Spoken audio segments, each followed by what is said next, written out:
అవుతారు, బట్ కొన్ని రానెస్ ఉంటాయి, అది వస్తుందో లేదో తెలీదు. ఓకే, కల్కి 2 రిలీజ్ డేట్ అడగొద్దన్నారు కాబట్టి అది అడగం మేము. బట్ ఏంటంటే ప్రభాస్ గారు లెఫ్ట్ రైట్ సెంటర్ మొత్తం ప్రాజెక్ట్స్ అనౌన్స్ చేసుకుంటూ వెళ్ళిపోతున్నారు. అసలు మీకు ఎప్పుడు టైం ఇచ్చారు? ఆ స్క్రిప్ట్ వర్క్ ఎంతవరకు అయింది? అదే ఇంటర్ రిలేటెడ్ క్వశ్చన్ ఇది. అంటే మీరు you wore a T shirt ఆఫ్ కే. అవును ఇంకా అవును తప్పదు కాబట్టి అందుకే చెప్పాల్సింది. వాట్ ఇస్ ప్రాజెక్ట్ కే దగ్గర ఉన్నాం ఇంకా. ఇంకా ప్రాజెక్ట్ వాట్ ఇస్ K2కి వెళ్దాం. ఇంకా K2 టైం ఉంది సార్, ఇంకా ఫిగర్ అవుట్ చేస్తారు. Yeah.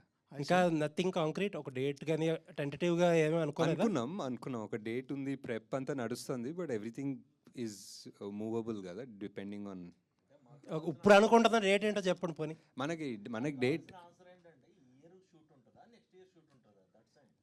నన్ను అడిగితే నాకు అంటే ఇప్పుడు మీరు టెంటేటివ్ మూవ్ అవ్వచ్చు, కానీ ఇప్పుడు అనుకుంటున్న డేట్ ఉంటుంది కదా, తర్వాత మూవ్ అవ్వచ్చు. Year ending sir, year ending around. Okay, and ఇంకొక క్వశ్చన్ ఏంటంటే చాలా మంది అడగమంటున్న క్వశ్చన్, ఫస్ట్ పార్ట్లో చాలా అక్కడ ప్రభాస్ గారిని కొంచెం తక్కువ డ్యూరేషన్ చూపించారు.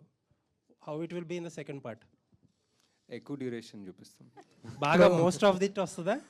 అది కాదు, అవును డెఫినెట్లీ. అంటే బికాజ్ డ్యూరేషన్ అని కూడా కాదు, but it was first part was చాలా. ఇప్పుడు ఆ మహాభారతం సెటప్ చేసుకొని, ఇప్పుడు సుమతి క్యారెక్టర్ ఏం చేస్తుందో చేసి, అశ్వత్థామ అనే అతనికి క్యారెక్టర్ అంతా చేసిన తర్వాత ఇక్కడికి వచ్చాము.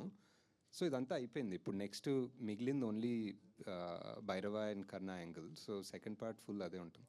రాజమౌళి పట్టుకొని ఆ సినిమాలో దీంట్లో